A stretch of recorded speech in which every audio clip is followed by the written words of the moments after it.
This may have just been the greatest episode of ReZero we've ever seen. From Natsuki and our favorite team of misfits defeating the guilty law Dr. Stone style to Garfiel finally showing that he can control his beastly powers, and Roswaal's horrifying attack near the end of the episode, leaving us wondering if our now finally character-developed Ram will make it to the end of the season. We couldn't be more excited to bring you this week's ReZero episode review analysis, where we'll break down the episode and talk about the differences between the anime and light web novels. Before we get into it, we would really appreciate it if you would hit that subscribe button for some more ReZero and Attack on Titan episode breakdowns. Like if you enjoyed this video and comment what your favorite part of the episode was. We appreciate your support. Episode 23 of ReZero Season 2 is called Love You to Your Blood and Guts, and as the name suggests, the episode covers the bowl hunter for a major part of the episode's runtime, with some true love near the end. The episode begins with Garfiel and Elsa continuing their fight from the last episode, with the absolutely incredible animation provided by Studio White Fox. White Fox really brought out their A-game with this fight, as they hired 7 different people to work on this episode.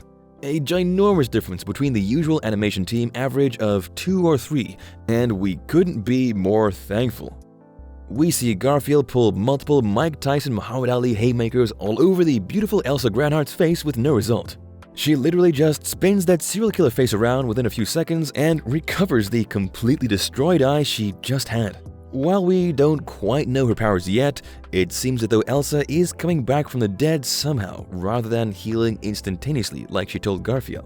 Because there's no way someone can heal from Betty's barrages completely decapitating her body and escaping Reinhardt's magical sword powers. One clue comes from the idea that a power works in a similar way to Subaru, except that she's at the very same time she dies, rather than at a past moment to fix her mistakes. While she tries to break the spirit of our Tony the Tiger Garfield, he reassures her that he's not worried at all about the mad beast chasing after Subaru and his gang, confident in the fact that Subaru will send them flying away. A quick scene change shows the Scooby-Doo-esque moment of Subaru and the gang running terrified around the mountain for their life as the ginormous mad beast guilty law chases them. The perfect example of how incredible the writing is in ReZero to be able to turn us from an incredible fight scene to laughing on our asses. Subaru reassures the gang that he had a big trick up his sleeve and he was finally going to use his unparalleled knowledge of the modern world to get out of the situation. We then turn to Subaru acting as bait for the guilty law around the dining room of the mansion in order to show him the true power of science with his ultimate technique, dust explosion. If you take a quick Google search, you'll see that a dust explosion is the rapid combustion of fine particles suspended in the air within an enclosed location.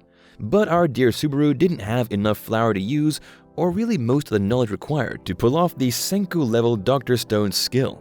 Thankfully, Best Boy Otto had some of the finest oil in the world to pour over the giant dog, burning it to ashes and sending it off Zachary Dallas style from the top floor. The anime then shifts away from the web novel as Federica was supposed to arrive immediately after they were done dealing with the dog and guide the team to the escape route.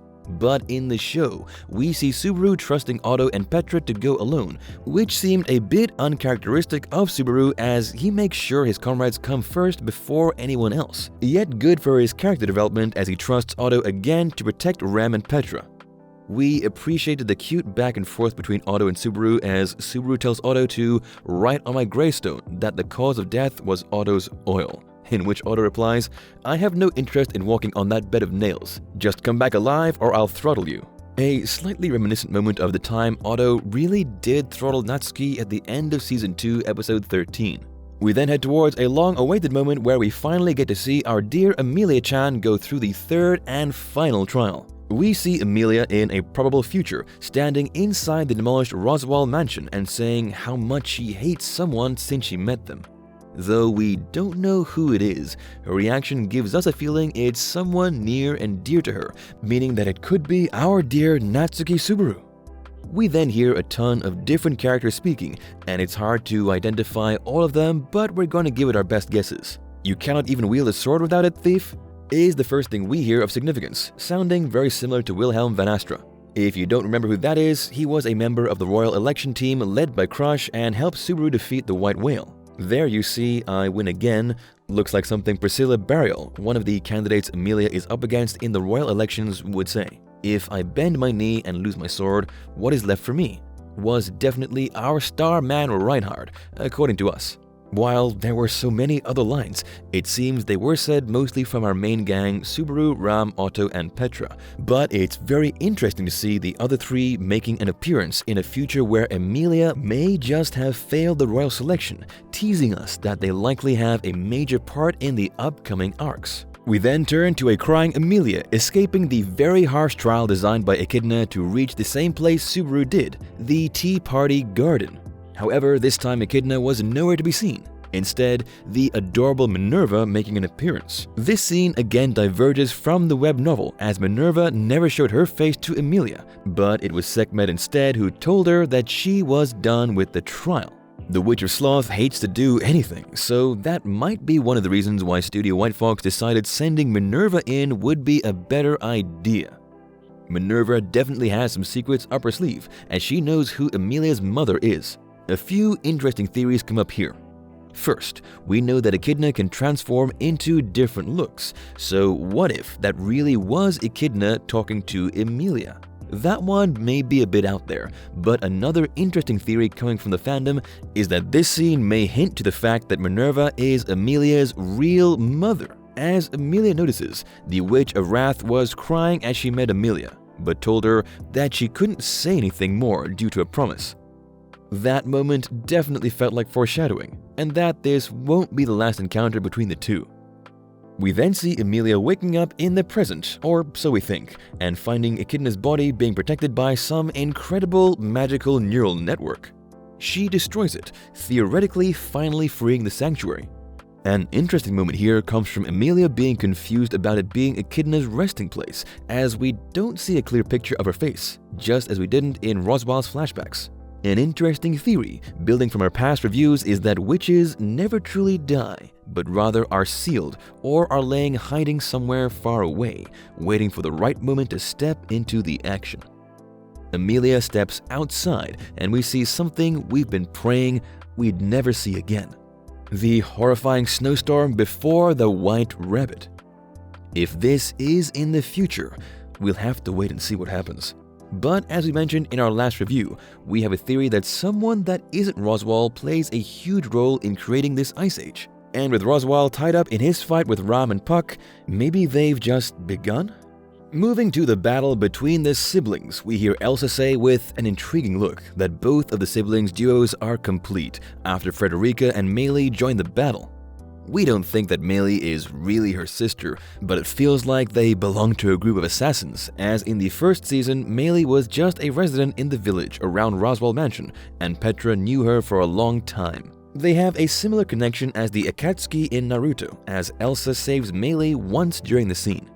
We see Garfiel transforming just a single arm instead of the complete transformation as he defends against Meili's giant hippopotamus. He then uses a full transformation, but if you look closely, specifically right at his eyes, you can see that his pupils are much more calm and that this time he has complete control over the transformation, an important moment for future battles.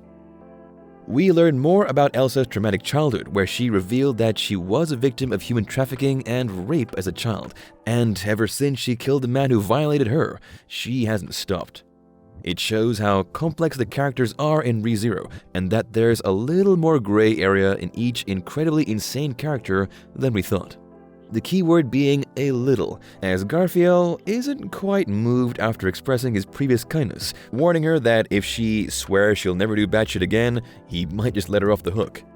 Instead, moving full force and using the decapitated rock piggy body to crush Elsa, like a game of whack-a-mole. A few interesting lines are mentioned through this conversation, but one in particular is missing, as in the main source material after Garfiel calls her a vampire. She originally replied that, "I don't suck blood, and my meals are ordinary. When I'm in the sunlight, all that happens is that the guards get riled," which was a playful denial by our favorite assassin. Instead, in this version, she responds surprisingly, saying, "You know?" This statement gives us a worrisome theory, as Garfiel and Elsa had an interestingly riled up bite to the death, meaning that if she's a vampire in the typical sense, will Garfiel now be a form of vampire as well? We finally get to see Ram and Puck versus Roswaal, experiencing Ram as her true self, the most honest version we've been waiting for after her heartwarming conversation with Emilia. She reveals that she's been in love with Roswaal this whole time, despite what he's done, and knowing that the easier path would be one for revenge, but she can't fight her real feelings. This Stockholm Syndrome moment threw us all for a loop, but definitely not as much as Roswaal, as he became incredibly frustrated, yelling at Ram that it didn't make sense and that revenge is the truest and realest feeling of this world, only to be interrupted by the incredible Puck, saying that after Emilia, he will always side with girls who are in love. We then see a clever little trick from the duo as Puck pretends to bring out his true form, pulling Roswaal's attention from the, really obvious and literally only last piece of ice that Ram would be hiding in, where Ram steals the gospel from Roswaal once and for all. 4 interesting moments caught our eye in these scenes. First, since Roswaal placed some sort of spell on Emilia, could that have been one of the reasons she's been so weak-willed and easy to fall under the witch's spells when Natsuki disappeared during the White Rabbit fiasco? Second, does this spell include the change in Emilia and Puck's contract, or are they different plots by Roswaal? Third, does Roswaal truly care about Betty if he reacted so angrily after Puck's comment about making her sad? We believe that there's more than meets the eye with Roswaal, and he may just be more emotional than we think. Something that we're sure we'll see after his gospel is destroyed. And finally, fourth, did Ram get her horn back? This may have just been her using all the power she had left to take back the gospel, but a glimpse of the horn could be a teaser for the return of her powers. With everything that's happening, we're as excited as all of you to see what's next. Will Ram be okay after the horrifying explosion from Roswaal? Who created the storm in front of our dear Emilia? Or is it even during the same time frame? How will Elsa appear again after being completely crushed? And will Natsuki be able to convince Betty to leave her library home? We aren't even halfway through Arc 4 of ReZero, and writer Tappei Nagatsuki has clearly stated that there will be 11 arcs. So we definitely know there'll be a whole lot more ReZero greatness to come. Until then, hope you enjoyed this week's breakdown of ReZero, and we'll be back next week for Season 2, Episode 24, and this Sunday for Attack on Titan Season 4, Episode 14. Until then, don't forget to toss us a like, subscribe, and feel free to comment below if we missed anything. Also, check out our ReZero and Attack on Titan playlist for past episodes. Thanks for watching!